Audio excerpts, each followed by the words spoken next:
I'm Dean Newland, and welcome to Leadovation. Reimagine, facilitate, flourish. This podcast is dedicated to the art and science of innovative leadership.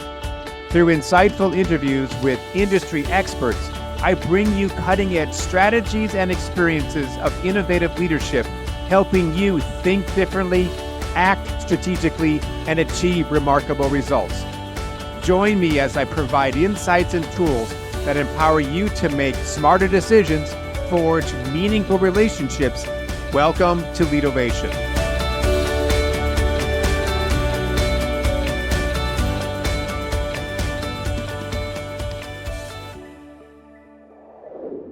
It's a real treat to introduce my next guest.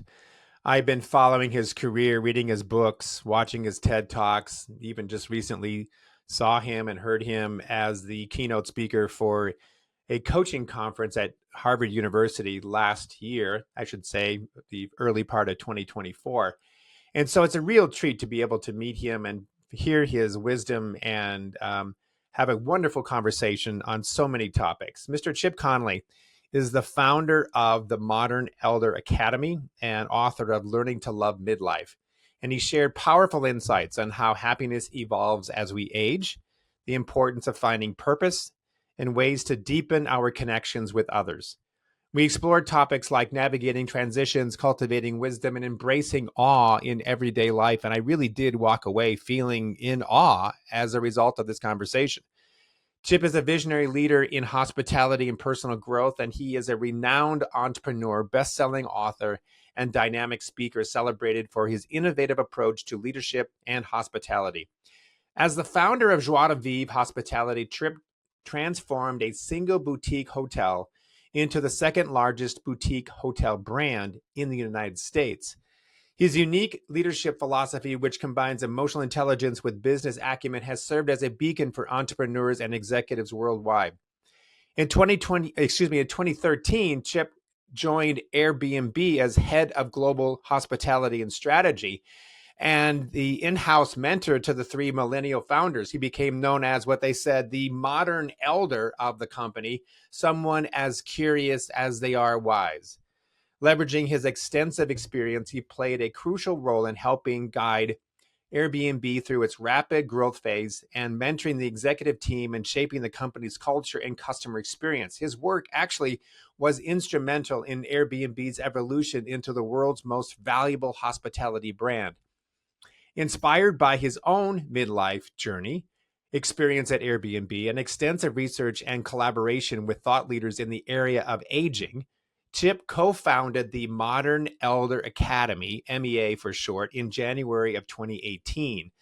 Located in the serene setting of Baja California, Mexico, MEA is the world's first midlife wisdom school, offering transformative programs to help individuals navigate midlife transitions and cultivate a renewed sense of purpose. The Baja campus provides a tranquil environment where students can leverage and be introspective about their learning and personal growth. I also understand that they got a second location that they recently opened up in New Mexico.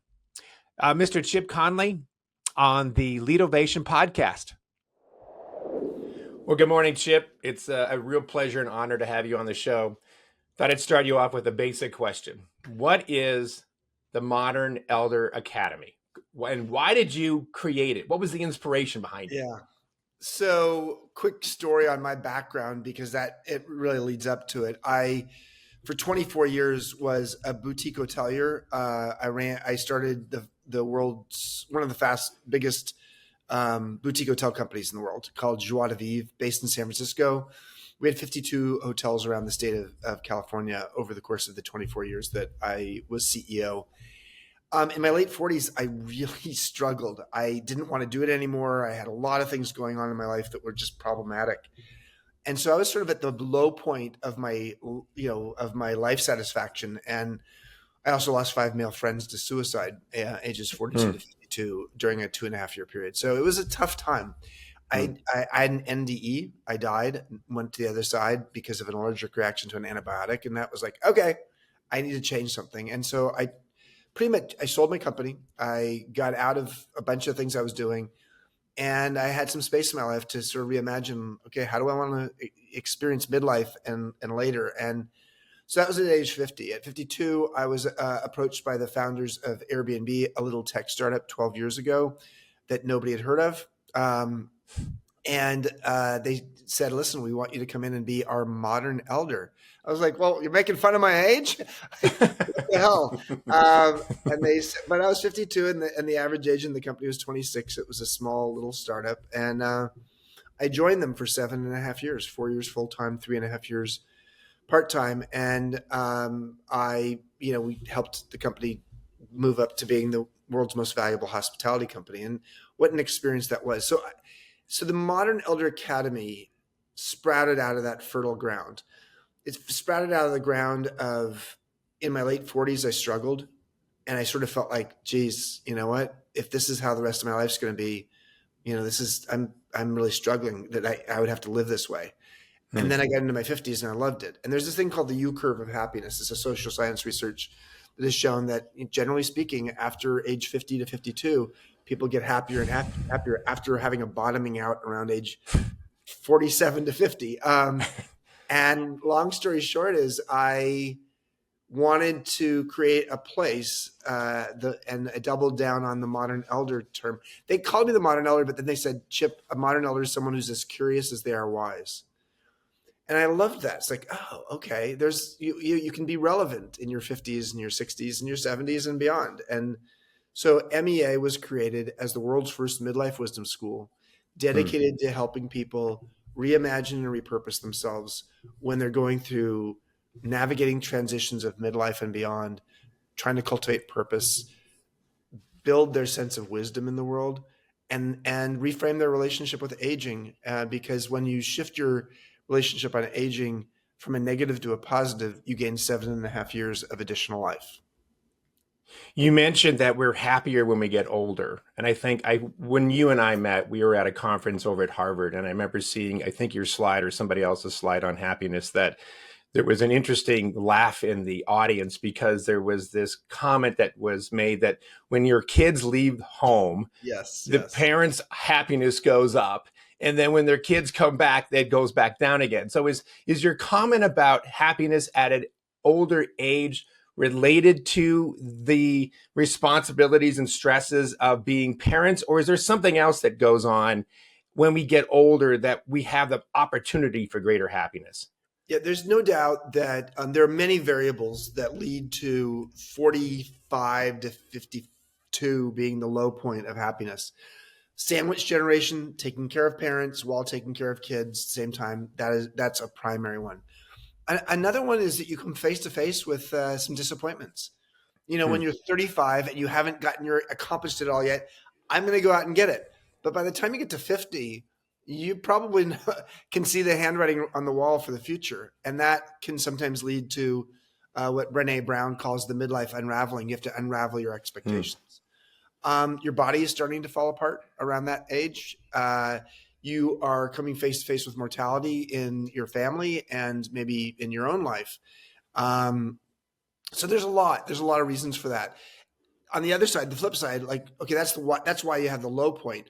Why does it get better as people get older? For one, we build our emotional intelligence. IQ doesn't grow with age, but EQ does. And so as we deal with circumstances at age 50 and older, it's not like you don't have bad circumstances. You do.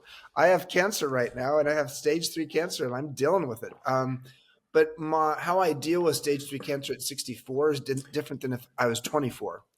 And so the bottom line is emotional moderation and EQ is helpful. Another thing that's really critical is just the fact that you get to a place where you realize you're satisfied with what you have. You're not so focused on the striving. You're focused on the contentment with what you do have. So gratitude is something that picks up after age 50. Our relations, the value we place on relations grows with age. And it's the number one variable for living a longer, healthier, happier life.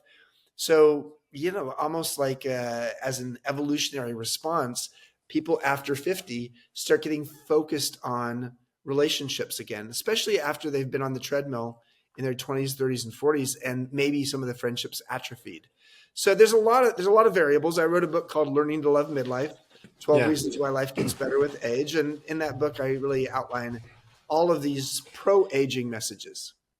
Abraham Hicks, so I'm sure you've followed their work before. And I always thought as a kid, does it always require some sort of a crisis, or as what they would say, some sort of contrast that would sort of wakes up the spirit to get us to think about purpose, to get us to think about something that we need to create some sort of intentionality around that? So you've had your licks. You just mentioned cancer. You've mentioned this near death experience.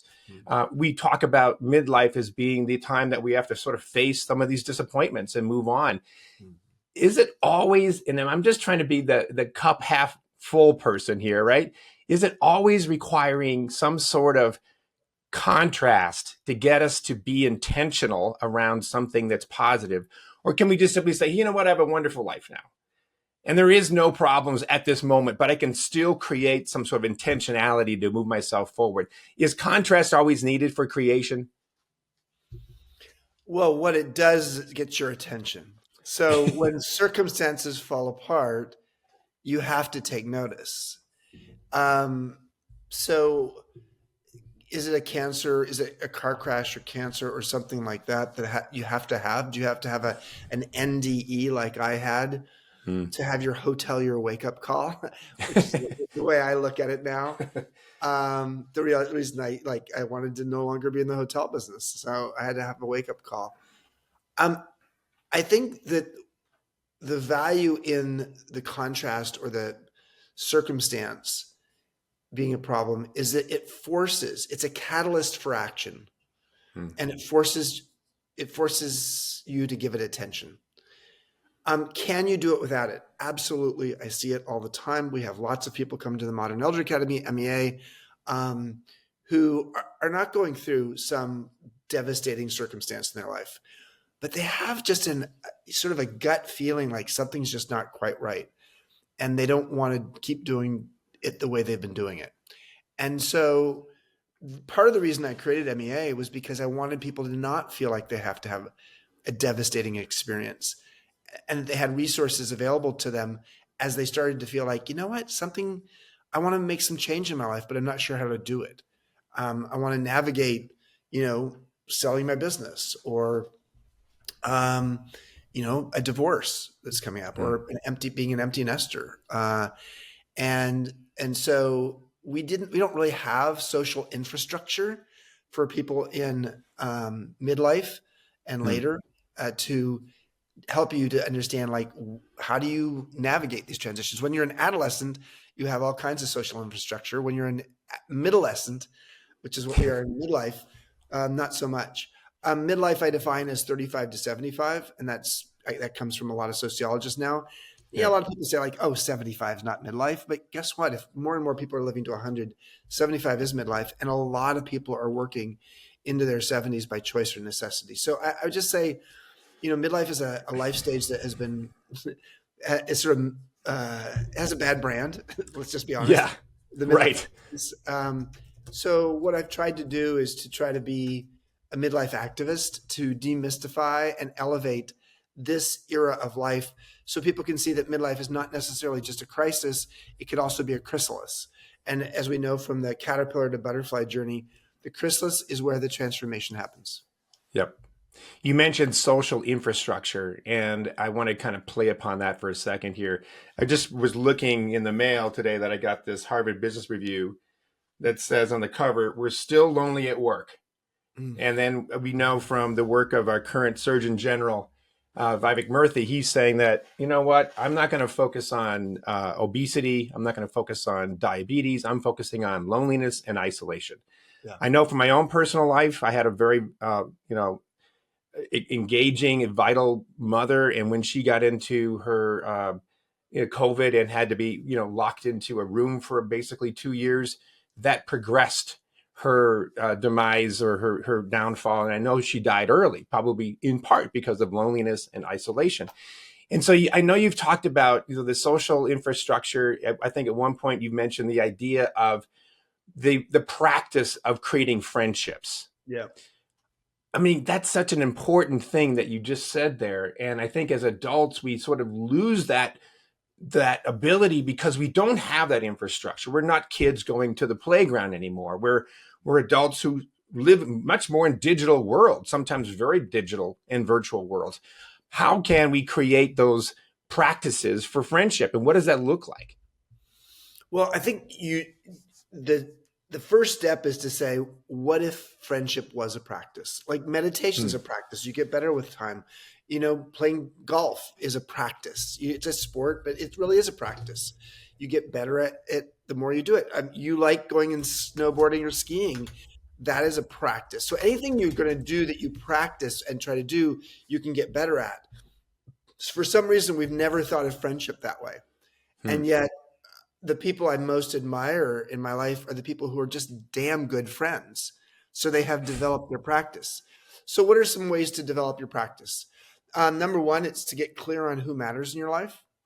Um, so, someone who has lots and lots of friends, but none of them are very deep, that's fine. I mean, I don't want to say that's a bad thing, but when they have a cancer diagnosis, if they have superficial friends or friendships that are based upon transactional relationships, they're not going to have somebody to talk to, and they may feel Hmm. lonesome. Um, and so, I think the quality and depth of relationships is really an important part of thinking about friendship as a practice. So, first of all, think about who are the people who you'd like to actually deepen that friendship with. Hmm. Secondly, look at what are the conversations you can have. And this is something that MEA specializes in. We are in the business of curating provocative questions that create life altering conversations. And so you could look at Arthur Aaron. He's an academic. Last name is spelled Aron. He's a new NYU professor. Arthur Aaron's 34 questions. These are 34 questions that are, by their nature, going to help you to deepen a friendship or a romantic relationship or a spouse's connection. So start with, see it as a practice. Secondly, figure out who it is that's your target market that you want to go deeper with. Thirdly, is make the time to spend with them. And finally, bring to the time you're going to spend with them conversations that are meant to open up what we at MEA call the third vault. The first vault is the facts of your life. It's what you talk about at a cocktail party. The second vault is the stories of your life. They're important, and knowing your narrative is good, but Hmm. sometimes you get caught up in your stories. Um, the third vault is talking about what's really going on in your life, the essence of who you are, and the emotions you're feeling right now, good, bad, or indifferent. And having conversations from the third vault, wow, it deepens them pretty quickly. Do you have one in mind? One of the 34 questions that you can remember Well, and I'll give you share some with us? questions. I'll give you some MEA questions. Yeah. Here's the questions that you could ask with your close friend. 10 years from now, what will you regret if you don't learn it or do it now? Now, that's a great question Hmm. because anticipated regret is a form of wisdom. Hmm. And so imagining something you might regret might give you the catalyst to try something new. Okay, here's another one. Um, what has been your biggest life lesson in your career and in your relationships? So two lessons, each one gets a wisdom bumper sticker. What's the lesson Hmm. you've learned? How did you learn it? And if you could distill down what you've learned into a bumper sticker, what would the bumper sticker say that has your wisdom fingerprints all over it? Here's another one. Who in your life have you most admired as somebody who had an influence on you?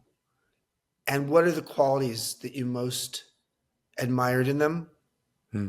And how are you trying to emulate those? Now, none of those are on Arthur Aaron's list. Those are on Chip Conley's list. Yeah. But Chip Conley doesn't have a famous list of 34.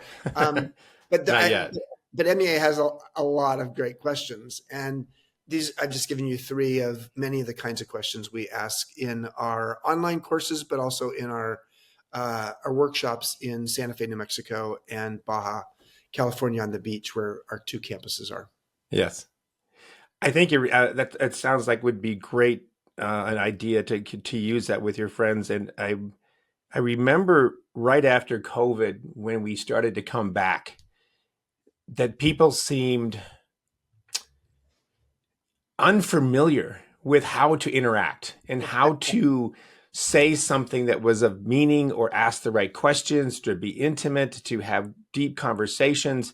And in some ways, I think we're still sort of in that Mm. um, space around how do we reconnect. And then you, of course, you add the virtual worlds that a lot of us are spending a lot of time in, and we're going to meetings, these Zoom meetings and these WebEx meetings, and we don't have people with their cameras on because we're not even seeing the whites of their eyes anymore. We're just got this two-dimensional thing. So I think the movement that you're creating and these questions that you're asking, I think is extremely important during this time. Thank you.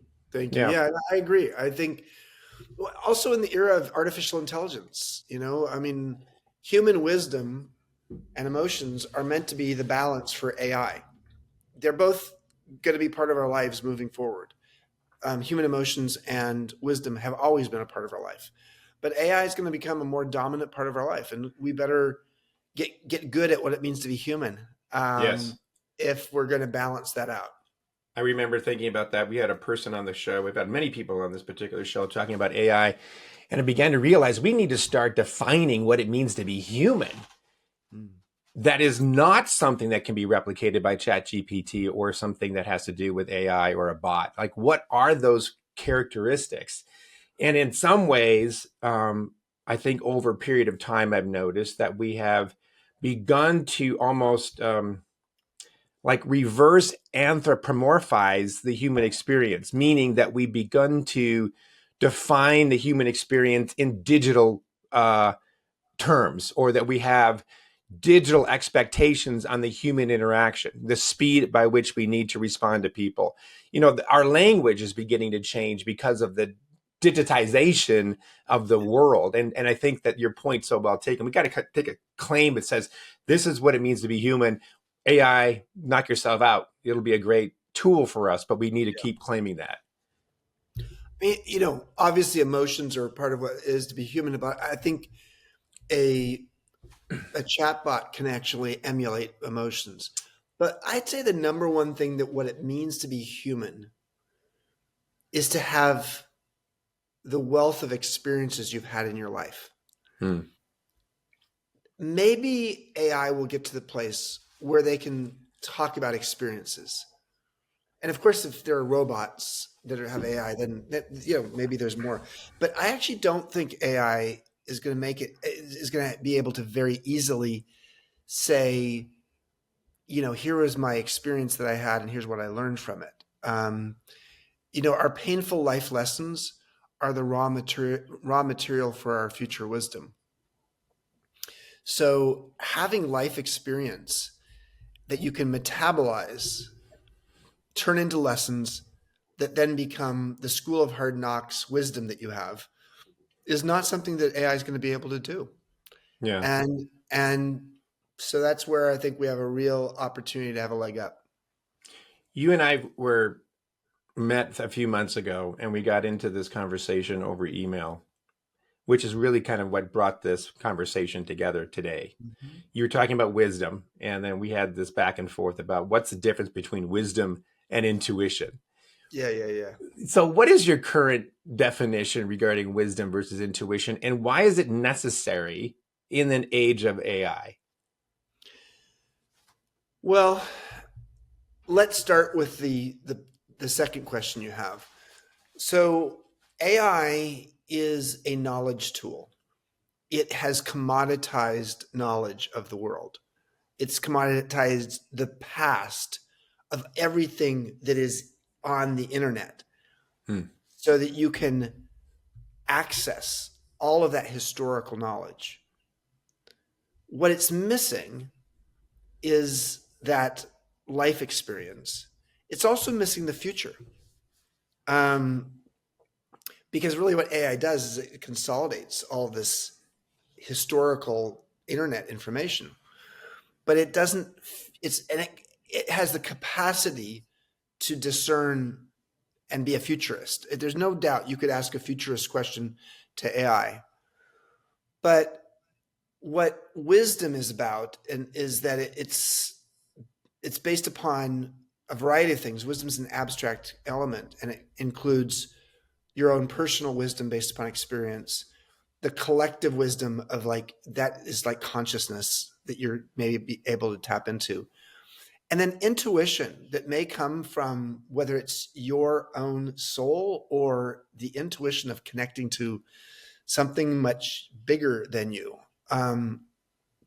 So I think back to your question about wisdom, and so I think wisdom is really important in an era of commoditized knowledge due to AI. So what is wisdom, and what is that? How does that compare to intuition? To my mind, intuition is wisdom still has a mental component to it. It feels like wisdom is the fusion of your brain, your heart, and your gut. And from my perspective, wisdom is hard won in your own life. It often is based upon life experience. Wisdom, it can be, you can learn it from other people too, but it's generally your own life experience. Intuition feels very much the gut. Intuition doesn't feel like it's coming from the brain or the heart. It feels like it's all that microbiome in your gut, that second brain that sometimes people talk about, which is you have a brain here, then you have a brain there. Yeah. And that brain there, I don't think that we as a society or as scientists have done a very good job of figuring it out yet. Like, where's that intuition coming from? Is it coming from your past life experience, from pattern recognition, or is it coming from an ability to have a spiritual Wi-Fi in your gut that actually is connecting to something much deeper and bigger than you? So I guess I would summarize by saying I think intuition is even more abstract than wisdom, Yeah. because it's the source of it is even less clear. You once said, I saw something that we rent our bodies. What did you mean by that? What I meant by that is that at birth you are issued a body, a very small one. It's a rental vehicle. Your job in the course of your lifetime is to take care of this rental vehicle. And in the early half of your life, the first half of your life, you often, you polish that car. You make sure that that body's looking good. Short-term vanity is what, is how you think about your vehicle. But in the long term, the second half of your adult life, it's about long-term maintenance. You have some dings and some chips and maybe a fender bender, and some of them have been repaired and some of them have not. But what matters is not what the body looks like on the outside. It's like, what does it feel like on the inside?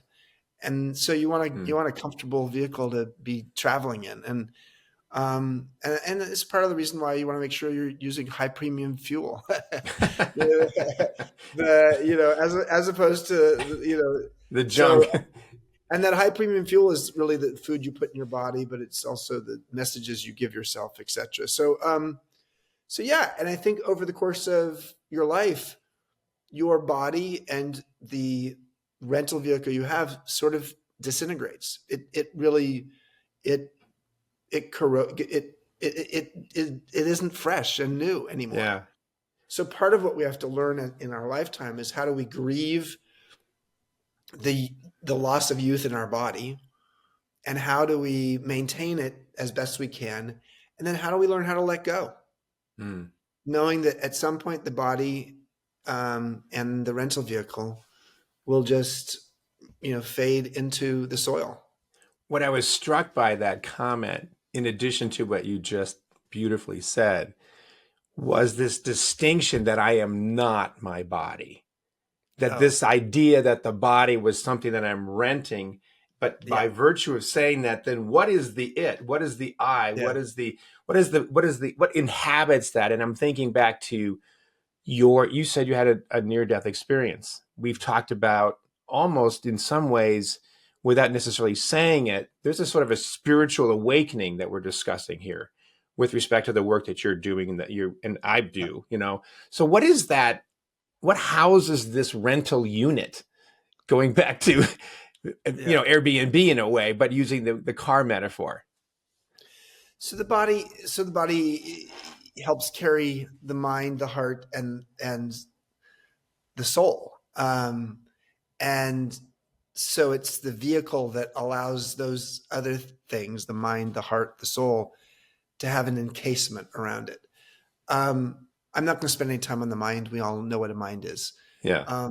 The heart is a very interesting thing in terms of that you can't live without a heart, but there we also imbue with on the heart this element of emotions and of love. The heart and the love are almost the same thing. So does that love exist when you no longer have a body, when the heart is not beating? Yeah, I mean, we love people who have passed. So do you have the capacity to give love after you've died? um, that's where you get into the soul question. Hmm. And my belief is that we have a soul. It incarnates in this body. It has the job of the soul in this lifetime is to evolve its consciousness in the greatest way it can. And when the body is ready to expire, the soul is meant to go to some parking lot until it actually has a new incarnation. And whether that is I don't know if that's in an animal or in a plant or in another human. I think it's probably another human, but I don't know. Hmm. Um, how do you know these things? What I know from my NDE experience was that I felt like I was floating, and I felt like I was flying, and I felt like I was not constrained by my body, and I felt a deep oneness with the world. And that kind of feeling is not something you necessarily feel with the body. Um, you need to sort of be outside of the body to feel that sense of oneness. If I may ask, did you want to come back Yeah, while experiencing this rather euphoric, flying and being free? yeah, I did want to come back. I Because the message I got was I'm supposed to slow down, Ah. and I've done a crap job. Do I've you done a mean crap now you job. are doing a crap job, or you back then? No, I mean, here's the good news: is I have used that experience, which is 17 years ago, um, as an opportunity to have a constant reminder that I need to slow down, Hmm. which is something I need. And so it has served its purpose. It also served its purpose for me to sell my company and all kinds of things. It was a catalyst for a bunch of changes. But more than anything, it gave me the sense that I can have that euphoric sense while being here on Earth as well. Um, And so do you? I might, yeah, of course I do at times, and even without any mind altering substances. Yeah. Yeah, when I can have, there's a time I was with a friend of mine, Lisa, and we were just sitting. We were in a outdoor backyard of a bar facing downtown San Francisco, and there was a wind, and she and I just looked at each other, and I said to her, and we'll never forget this. I said to her, "Are you feeling the same thing I'm feeling right now?" Hmm. That's sort of what you would say if you were taking mushrooms or psilocybin, but we weren't. We were literally, and we had not even had a glass of anything to drink yet, but it was just so preciously beautiful. Hmm. And our friendship is strong, but we don't see each other that often. And I think there was just sort of a radiant energy between us that was not, it was about love, but it was not a romantic love. And she laughed because she says, "Yeah, I'm feeling exactly the same thing right now." And so we were sort of in this force field of something that felt a little otherworldly. And so, yes, you can experience this, in the realm of Earth. Um, but you have to slow down. Mm. The word awe, AWE, is really important. How do you cultivate awe in your life? And it's a big piece of our MEA curriculum, because when you actually you curate awe in your life, you feel the sense of miraculous. You feel that you're connected to something bigger than yourself. You feel moral beauty. You feel collective effervescence. You see that nature is a teacher in your life, um, and these are the kinds of things that we want to welcome in our lives, especially in the second half of our life. So then how do you do that? I mean, if those peak experiences sometimes come to us almost like a whisper, almost like a breeze that we didn't anticipate. It sounded Yeah, like with your friend, you didn't say, okay, let's go sit down here. And in 20 minutes, we're going to create an experience of awe. I know I mentioned before we started this conversation that it's snowing like crazy up at the mountain that I'm nearby. And I'm thinking like, maybe I'm going to go up. Why? Because I'm thinking that there could be an experience of awe up there, because when I'm floating and skiing down, the slopes, and I've got the blue skies and the mountains around, I'm in a certain level of consciousness that I love. yeah. And I have it with friends and family and different experiences that sometimes happen, sometimes don't. But with your work that you do, what are some practices for people to create awe? Well, I would highly recommend Dacher Keltner's book. He's a UC Berkeley professor, started the Greater Good Science Center, and he's on our faculty at MEA. Hmm. And he teaches workshops on awe. His book, Awe, AWE, um, focuses on the 8 most common pathways to awe in the world. And so I just recommend that as a starting point. Okay. Secondly, to notice awe, you have to have slowed down and you have to have not been distracted. Hmm. So you have to create the conditions for awe to potentially tap you on the shoulder. I don't necessarily think you can manifest awe um, without some serendipity. I Hmm. think, anybody who tries to have a second date as magical as the first date and they have a lot of expectations and they're controlling it, is probably not going to have that same magic or that That's same awe. right. Right. So so a certain amount of it is to create the conditions for awe to appear. And I would just read Dacker's book as the way to learn more about that. And but as a lot of it at MEA, we do it every week. Hmm. Every single week, we have workshops in Santa Fe and Baja. And by the end of the week, people felt like, oh my gosh, Hmm. that was magic, and I can't explain what just happened. And so much of it has to do with taking off identities and mindsets that are constraining us. And so, a real big impediment to feeling awe is to feel weighed down and burdened by what you expect of yourself, by Hmm. the obligations you have in your life, by um, distractions. Uh, watching TV, you're probably not going to feel awe. Yes, you might feel awe watching a particular show, Super Bowl, and something wildly happens, and you're all in a room with 6 people together, and you're like, and yeah, that could happen. But generally speaking, most things like TV are distractions from awe. And so, you need to really peel back the distractions in your life and say, like, okay, how do I go for a walk in nature with my dog Yeah. and spy on the divine? I'm thinking about Eckhart Tolle right now, about his work on the power of now. Yep. And that made a big impact on me. I know when I read it was around just that sense of getting to the present moment and getting to the point where you really are listening Yeah. and breathing and being here, because that's where everything is. That's the source of all happiness. That's the source of all creativity, is in the moment. We're not going to be necessarily creative or inspiring or inspired by focusing on the future or the past. It happens right now. Yep. Yep. Yep. Well, let me shift gears a little bit. I want to ask you a kind of a broader question. History seems to repeat itself.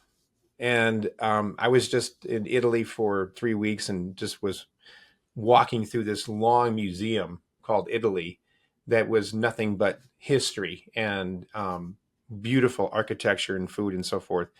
And I've been fascinated recently by a book called The Fourth Turning, which I'm sure Oh, you're yeah. aware of, that talks about the fact that through the research of these people, we seem to have these 80-year Yeah. cycles that keep repeating itself, and they've broken down into 20-year subcycles of the uh, the high, the awakening, the unraveling, and the crisis. And right now, according to this research, we're in this 20-year period called the crisis.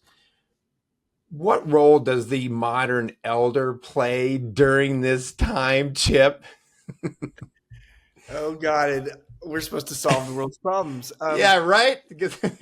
Well, let me say this: is that when we were starting MEA, and we knew we wanted it to be a wisdom school that really helps people to cultivate and harvest their wisdom.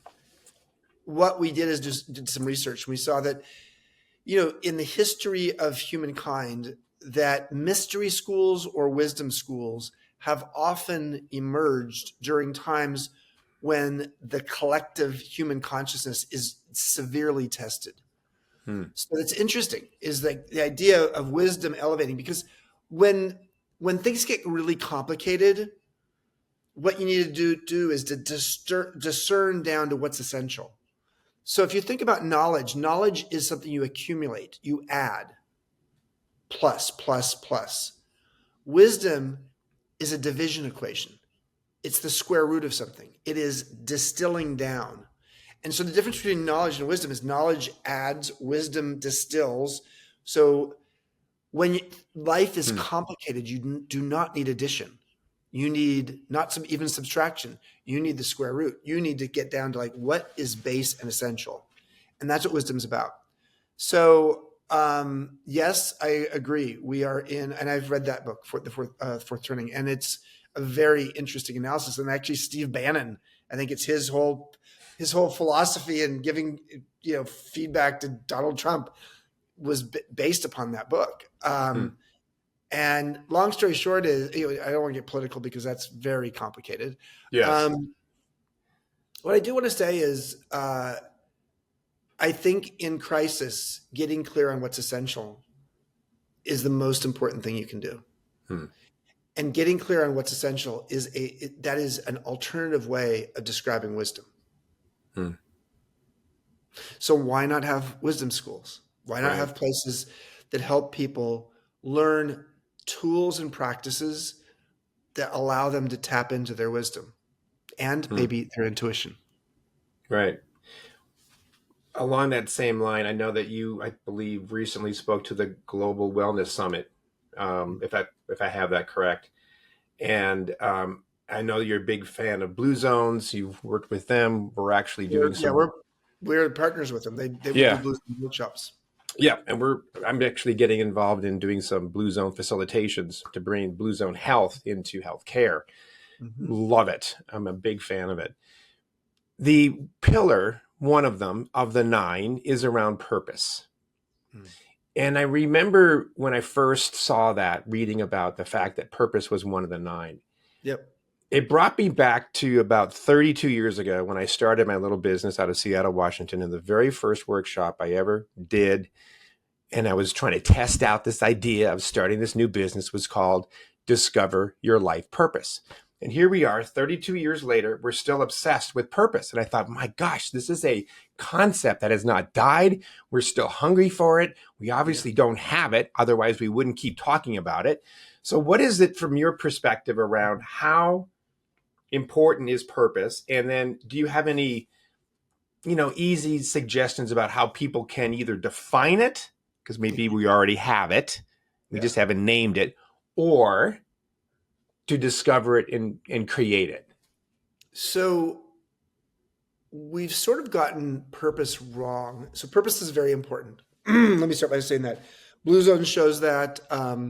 Phil Pizzo's work at Stanford, studying people over 50, shows it. The Harvard study of adult development shows it. But we tend to think of it in the West and in the United States in particular as a possession. Oh my God. Everybody Mm, else has a purpose, but I don't have one. As if it's something you left, accidentally in the bathroom at the roadside gas station. Purpose is not a possession. It's a way of acting and being. So being purposeful is the way to find your way to purpose. So what then comes up is like, okay, what does it mean to be purposeful? Well, I think there's a big P purpose and there's a small P purpose. Big P purpose is what's on your LinkedIn profile. Small P purpose is what's said about you at your eulogy. So they're both important. A big P purpose is sort of obvious. It's usually career oriented. It's something that will get you some attention from others. Small P purpose are the things that people really admire about you, the little things you've done, the mentorship you did, the fact that you got a dog park in your local community, mm. uh, neighborhood park. It's the political activism you might have done around a particular campaign. So it's actually writing in your journal every day. So let's start by saying let's not get too distracted with big P purpose. Let's actually realize that small P purpose also is life giving. And then if I were to give the shortcut of, how do you cultivate purpose? Because we have MEA has cultivating purpose workshops. I think there are four pathways that really are important to purpose. Number one is something that excites you. That's pretty obvious. Number two is something that agitates you. That's not obvious. Reed Hmm. Hastings started Netflix because he was agitated that Blockbuster Video was going to charge him $60 for three videos that were 3 weeks late, and he had to pay. He said, "I'll buy them." And yeah, they said that's our racket. You're going to be late, and then you're going to buy them, and that's how we make our money. And so he went to the gym, and he was at the gym and said, like, fuck that. And like, I should start a service that actually gives you three DVDs as long as you want them or as short as you want them. Because when I go to the gym, they don't keep track of how many times a month I come or don't come. So agitation can lead to purpose. Yeah. Curiosity. What are you curious about? This is the third one. Whatever you're curious about could lead you to purpose. And finally, number four, what's neglected from earlier in your life that you were passionate about, but that you've lost track of? And Hmm. so those are, to me, so that was a very encapsulated 5 minutes on purpose. Clearly, it's a topic that I talk about a lot. Yes. Um, and I think we get it wrong. I think we get it wrong because of the fact that we are so obsessed with the ownership of Right. purpose. It's almost like a commodity. I'm going to go down to the store and pick up some purpose on the way home from work. That's I right. mean, and That's it's translated into other types of leadership. Like we talk about leadership brands. We talk about, what is your why, Simon Sinek, these things that have really become very popular in business, which seems to come back to this idea like I need a purpose. I need to grab something that is outside myself and then I can align myself as almost like literally like a brand, like I'm wearing a Gucci pair of shoes, that's my, it has gotten a little too commercialized in some ways. Well, I think it's gotten performative. Like it's a possession that you need to perform to go find and discover, and um, when in fact it's really something you cultivate. It's something you develop inside Yeah. yourself, and again, if you find things that make you feel purposeful, you're on your path to purpose. Yeah. So Chip, what's up for you in the next few years? I mean, you're obviously got some great things going on right now. I You mean, had a great question, like you said, provocative questions can really help in the development of a person's direction. I'll go back and ask you the question that you would put up. In mhm. 10 years, what would you regret not doing now if you were to look back? Yeah. What I would regret is not spending more time with my two sons, who one Hmm. of them turned yesterday, turned 10. The other one turns 13 on on December 12th. Hmm. And, spending their teen years with them is really important to me. So Hmm. that's for the next 10 years. Beyond that, and there's just the sense that MEA is meant to be a catalyst for more midlife wisdom schools around the world to open up, and more regenerative communities. We have these residential communities we've created as well, where we're really disrupting two industries: higher education, and saying, "Hey, why don't you have midlifers in your schools? Because guess what? A lot of you liberal arts schools are going to go out of business if you don't figure out a new model. And number two is, hey, you retirement communities, it used to be 50 years ago, the average age of the person who moves in there was 65. Today, it's 83. You have a bad model. What are you going to do? And so we're creating these regenerative communities, these intentional communities that are oriented toward people wanting to regenerate themselves. And we have one in Baja with 26 bedrooms, and we're going to have a bunch of them in Santa Fe, New Mexico. So long story short is I got my hands full between my sons and that. Yes. Chip, thank you so much for your time. How can people follow what you do? So I have a daily blog. It's called Wisdom Well. It's on the MEA website as well as my own personal website. So if you go to the free wisdom part of the MEA website, you'll see Wisdom Well, and just sign up for it. It's free, and you get a daily email, a microdose of wisdom from me each day. That's one way. LinkedIn is my primary, vehicle I use for social media. And just check out my books. And you've got 2 concurrent locations running workshops, right? Yeah. So the MEA website's meawisdom.com, and we have workshops in Santa Fe or in Baja, 2 different locations, as well as online programs as well. Great. Thank you so much for your time. It's been great. All right. Great. Thank you, Dean. You bet. Thank you for listening to Leadervation with Dean Newland. If you enjoyed the show, please subscribe, rate, and review on Apple Podcasts, Spotify, or wherever you get your podcasts. If you'd like to learn more about Dean or Mission Facilitators Leadership, go to mfileadership.com. That's mfileadership.com, or check the show notes. Reimagine, facilitate, flourish. Transform your leadership success with Leadervation.